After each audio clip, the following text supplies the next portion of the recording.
সেই রাষ্ট্রপতির ভাষণে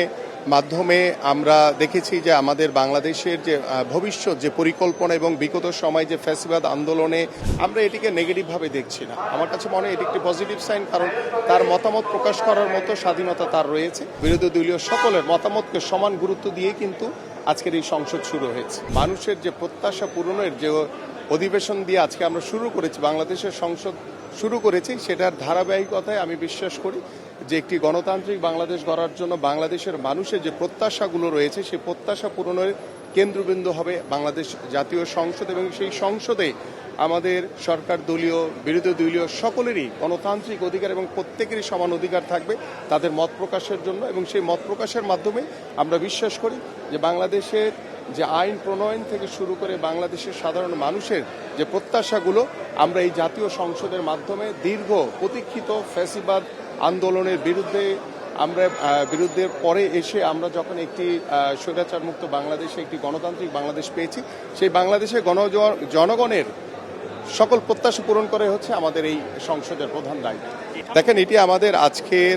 সংসদ অধিবেশনের যে প্রসিডিউর, সেই প্রসিডিউরের এক অংশ ছিল, এবং সেই রাষ্ট্রপতির ভাষণে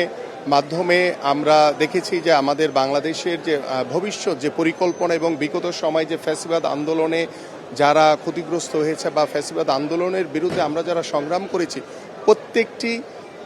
চিত্রই কিন্তু রাষ্ট্রপতির ভাষণে ফুটে উঠেছে, এবং সেই ভাষণের মাধ্যমে বাংলাদেশের ভবিষ্যৎ প্রত্যাশা পরিকল্পনার কথা তিনি জানিয়েছেন সংসদের মাধ্যমে।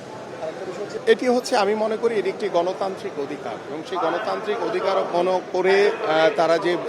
আচরণ করেছে বা তারা যে ওয়াকআউট করেছে, আমরা এটিকে নেগেটিভভাবে দেখছি না। আমার কাছে মনে হয় এটি একটি পজিটিভ সাইন, কারণ তার মতামত প্রকাশ করার মতো স্বাধীনতা তার রয়েছে, এবং সেই মতামতের সেই অধিকার তার রয়েছে, এবং সেই অধিকার অনুযায়ী সেইখান থেকে ওয়াকআউট করেছে। বাট পরবর্তী অধিবেশনে আমরা আশা করি ইনশাল্লাহ আমরা যেভাবে আজকের যে অধিবেশন শুরু হয়েছে অত্যন্ত বন্ধুত্বপূর্ণ এবং অত্যন্ত আন্তরিকতার সহিত, এবং সেখানে সরকার দলীয় এবং বিরোধী দলীয় সকলের মতামতকে সমান গুরুত্ব দিয়ে কিন্তু আজকের এই সংসদ শুরু হয়েছে। শতভাগ, আমি তো শতভাগ আশাবাদী যে আমি প্রত্যেকটি, কারণ বিগত সময় দীর্ঘদিন এই মিনিস্ট্রি বিভিন্নভাবে অবহেলিত ছিল, তাদের সকল কার্যক্রম নিয়ে আমরা ইতিমধ্যে পর্যালোচনা করছি, এবং আশা করি যে আগামীর যে